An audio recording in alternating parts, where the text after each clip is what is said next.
बच्चों, इस समय हम सेकेंड चैप्टर पे चल रहे हैं, एक दल के प्रभुत्व का दौर। इसके पहले आपने जो अध्ययन किया है, पहले तीन चुनाव में कांग्रेस का प्रभुत्व। इसके बाद जो है अगला पॉइंट जो आता है वो है कांग्रेस के प्रभुत्व की प्रकृति।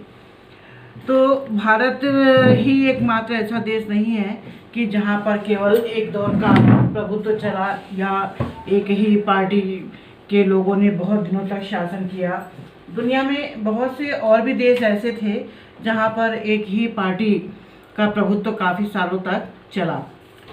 इसके कई उदाहरण हैं। भारत में एक पार्टी के प्रभुत्व के बीच एक बड़ा भारी फर्क ये है कि बाकी मुल्कों में एक पार्टी का प्रभुत्व लोकतंत्र की कीमत पर कायम हुआ। जैसे चीन, क्यूबा, सीरिया के संविधान में सिर्फ एक ही पार्टी को देश का शासन चलाने की अनुमति दी गई, लेकिन भारत में ऐसा नहीं था। भारत के संविधान में जो है अनेक राजनीतिक पार्टियों को अनुमति दी गई उसमें शामिल होने के लिए संविधान में और शासन चलाने के लिए। कुछ और देशों जैसे म्यांमार, बेलारूस, इरिट्रिया में एक ही पार्टी का प्रभुत्व कानूनी और सैन्य उपायों के चलते कायम हुआ। मतलब कुछ देशों में सैनिकों के कारण भी कानून बनाए गए और उनके कारण ही इस तरह के पार्टियां बनी।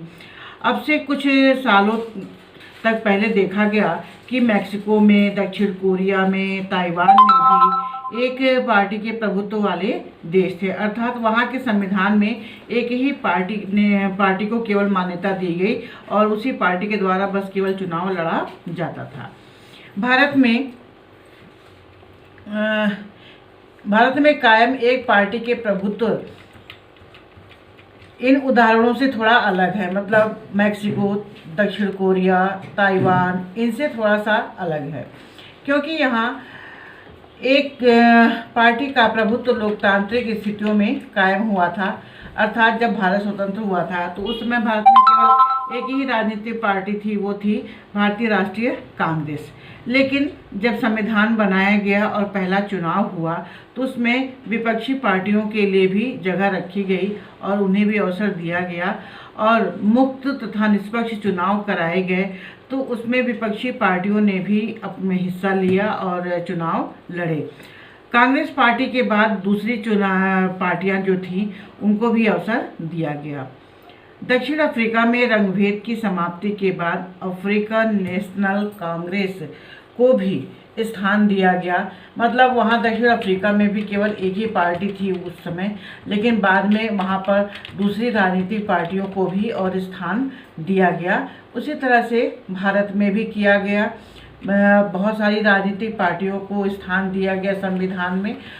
और इसके लिए जो है देखा गया उदाहरण के तौर पे कि अफ्रीकन नेशनल कॉन्फ्रेंस जो था उसका दबदबा ही पहले कायम था दक्षिण अफ्रीका में। लेकिन उदाहरण के तौर पे ये देखा गया कि भारत में कुछ दक्षिण अफ्रीका की तरह जो है यहाँ पर वो रखा गया, मतलब संविधान में अन्य राजनीतिक पार्टियों को जगह देने की बात रखी गई थी। कांग्रेस पार्टी की इस असाधारण सफलता की जड़ें स्वाधीनता संग्राम की विरासत में है। मतलब भारत में जो स्वतंत्रता मिली और उस स्वतंत्रता को प्राप्त करने के लिए सबसे पहला जो यहाँ पे पार्टी था या सबसे पहला जो संगठन बनाया गया था वो भारतीय राष्ट्रीय कांग्रेस की ही थी। तो इसलिए कहा जाता है कि भारतीय राष्ट्रीय कांग्रेस की जो जड़ें हैं वो स्वाधीनता संग्राम की विरासत मानी जाती है। अर्थात 1885 से ही कांग्रेस भी है और उस समय भारत स्वतंत्र नहीं हुआ था, तब से जो है ये पार्टी काम कर रही थी। कांग्रेस पार्टी को राष्ट्रीय आंदोलन के वारिस के रूप में देखा गया।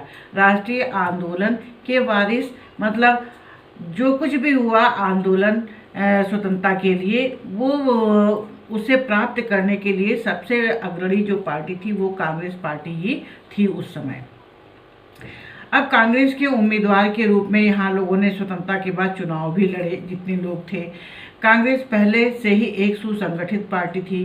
बाकी दल अपनी रणनीति सोच ही रहे थे कि कांग्रेस अपना अभियान शुरू कर देती थी। मतलब भारत में केवल कांग्रेस पार्टी का ही प्रभाव था, बाकी अन्य राजनीतिक दल थे तो सही, लेकिन जब तक वो कुछ सोचते तब तक कांग्रेस अपना काम शुरू कर देती थी। कांग्रेस अपना अभियान शुरू कर देती थी।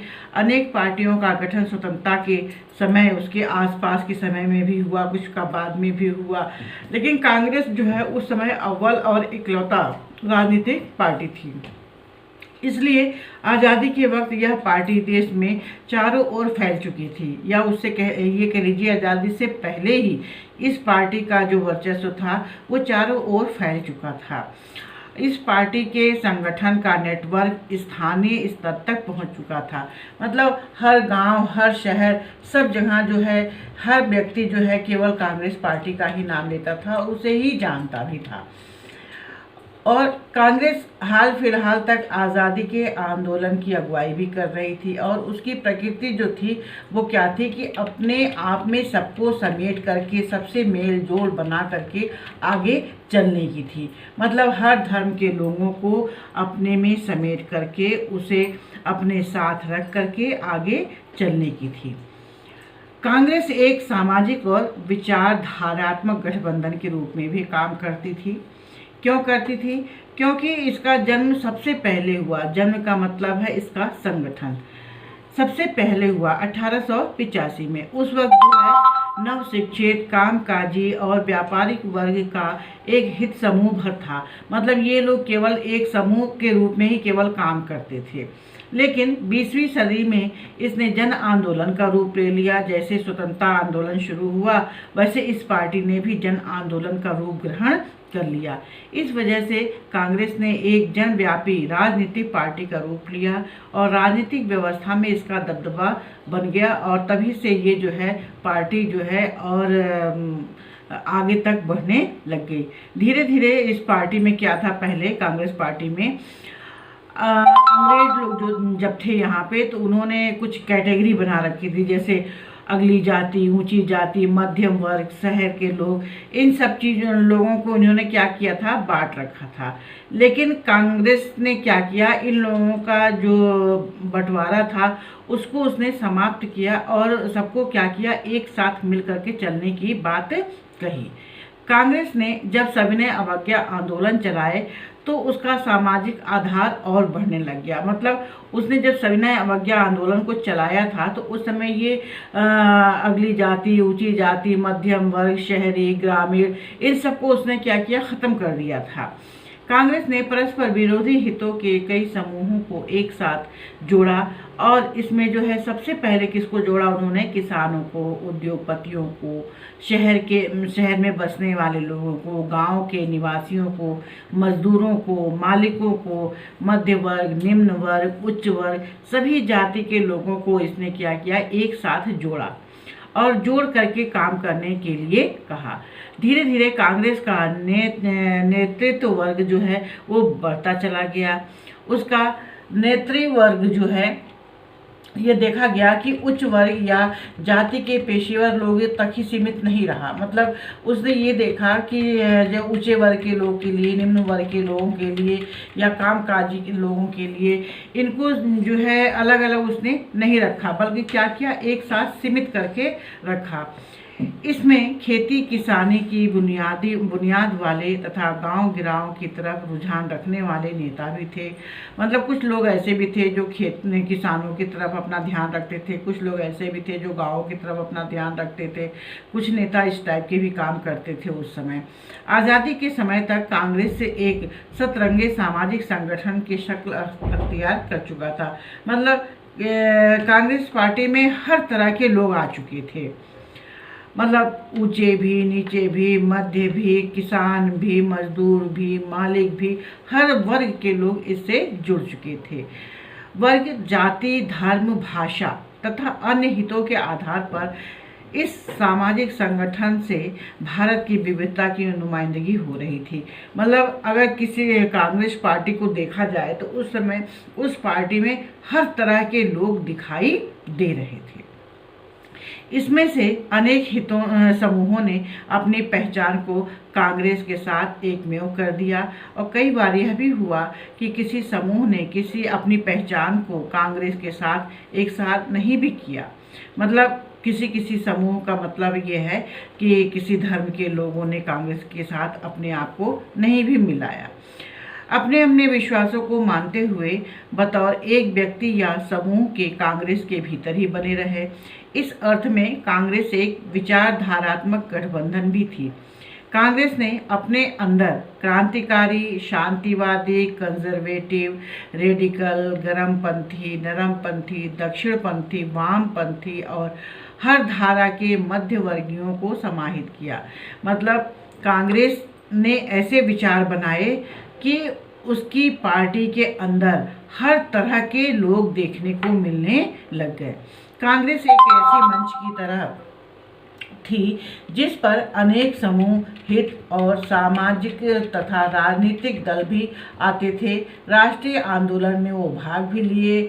आज़ादी के पहले वक्त में अनेक संगठन और पार्टियों को कांग्रेस में रहने की इजाज़त थी। मतलब राष्ट्रीय आंदोलन जिस समय चल रहा था उस समय तक कांग्रेस पार्टी के अंदर ये देखा गया कि हर धर्म, हर जाति, हर समूह के लोग जो है निवास करते थे। निवास करने का अर्थ ये है कि उनकी पार्टी में शामिल थे। और इसी तरह से देखा गया कि उनकी पार्टी में जो है केवल उच्च वर्ग के लोग ही नहीं बल्कि हर तरह के लोग शामिल थे। हालांकि इन संगठनों और पार्टियों को अपने अपने संविधान थे। इनका सांगठनिक ढांचा भी अलग था। इनमें से कुछ मसलन जैसे सोशलिस्ट पार्टी उस समय भी थी भारत में। बाद में कांग्रेस पार्टी से ये अलग होकर के विपक्षी दल में शामिल हो गए। किसी खास पद्धति, कार्यक्रम या नीति को लेकर के मौजूद मतभेदों को कांग्रेस पार्टी सुलझा भले ही न पाए, लेकिन उन्हें अपने आप में मिलाए रखती थी और एक आम सहमति कायम कर लेती थी। इसका अर्थ ये हुआ कि अगर कोई थोड़ा नाराज़ भी होता था तो भी कांग्रेस जो है समझा बुझा करके उसे अपनी पार्टी में शामिल कर लेती थी और उसे कहीं दूसरी जगह जाने नहीं देती थी।